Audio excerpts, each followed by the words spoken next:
জীবজগতের প্রতিটি জীব তথা প্রাণীকেই খেয়ে পড়ে জীবন ধারণ করতে হয়।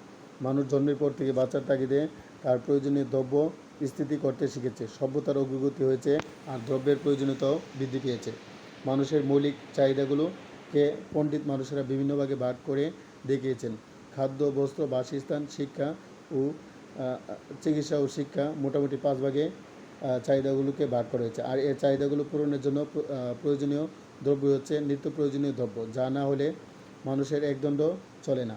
তাহলে খুব সহজেই অনুমেয় এর কোনো একটি দ্রব্যের মূল্য যদি ক্রেতার সাধ্যের বাইরে চলে যায়, তার জীবন অনেকাংশে বিপর্যস্ত হয়ে পড়ে। বর্তমানে বাংলাদেশের প্রেক্ষাপটের দিকে একটু সচেতন দৃষ্টি নিক্ষেপ করলেই দেখা যায় নিত্য প্রয়োজনীয় দ্রব্যের কী পরিমাণ ঊর্ধ্বগতি।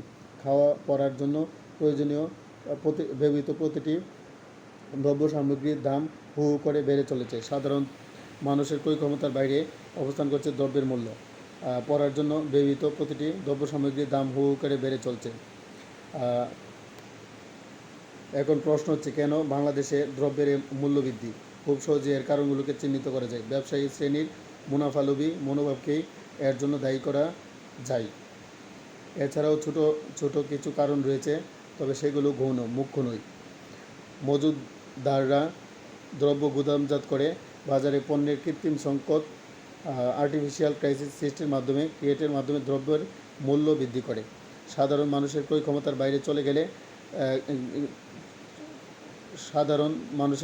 বাইরে চলে গেলেও কিনা সে দিকে তাদের খেয়াল খুব কমই। তাদের ধারণা, যেহেতু দ্রব্যটি মানুষের প্রধান মৌলিক চাহিদা পূরণে সক্ষম, সেহেতু যে কোনো উপায়ে দ্রব্যটি তারা ক্রয় করতে বাধ্য। দ্রব্যমূল্যের এই ঊর্ধ্বগতিতে কেবল মজুতদার শ্রেণী নয়, বিভিন্ন এনজিও, সাম্রাজ্যবাদী চক্র ও পুঁজিপতি শ্রেণীরও হাত রয়েছে। আর সরকারের অর্থ বিষয়ক মন্ত্রণালয় তাদের স্বার্থ রক্ষা করতে গিয়ে এর বিরুদ্ধে কোনো জোরালো পদক্ষেপও গ্রহণ করতে পারে না। দ্রব্যমূল্য বৃদ্ধির আরেকটি কারণ হচ্ছে সরকারি চাকরিজীবীদের মহার্ঘ ভাতা বৃদ্ধি। সরকারি চাকরিজীবীরা যে হারে মহার্ঘ ভাতা পেয়ে থাকেন, দ্রব্যের মূল্য সে হারে না বেড়ে বরং জ্যামিতিক হারে বাড়তে থাকে। ফলে তাদের মহার্ঘ ভাতা বৃদ্ধির কেবল স্বপ্নের জাল বোনার মতো। তাছাড়া বেসরকারি বা আধা সরকারি চাকরিজীবীরা এ সুবিধা থেকে বঞ্চিত। ফলে বাজারে গেলেই তাদের নাভিশ্বাস উঠে।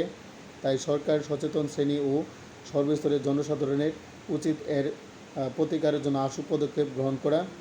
পৃথিবীর বিভিন্ন দেশের দিকে তাকালেই দেখা যায় যে দেশেই দ্রব্যমূল্যের ঊর্ধ্বগতি রয়েছে, সে দেশে এর বিরুদ্ধে আন্দোলন হয়েছে, মানুষ বিক্ষোভ প্রদর্শন করেছে। দেশে নামেমাত্র গণতন্ত্র না থেকে যদি সত্যিকারের জবাবদিহিমূলক গণতান্ত্রিক সরকার প্রতিষ্ঠিত হয়, তাহলে এর আশু সাথে সঙ্গতি রেখে পণ্যের মূল্য নির্ধারণ করতে হবে, পণ্যের মান নিয়ন্ত্রণ করতে হবে, মূল্যস্ফীতি বা ইনফ্লেশন কমিয়ে আনতে হবে, সাম্রাজ্যবাদী মুনাফা চক্র রোধ করতে হবে।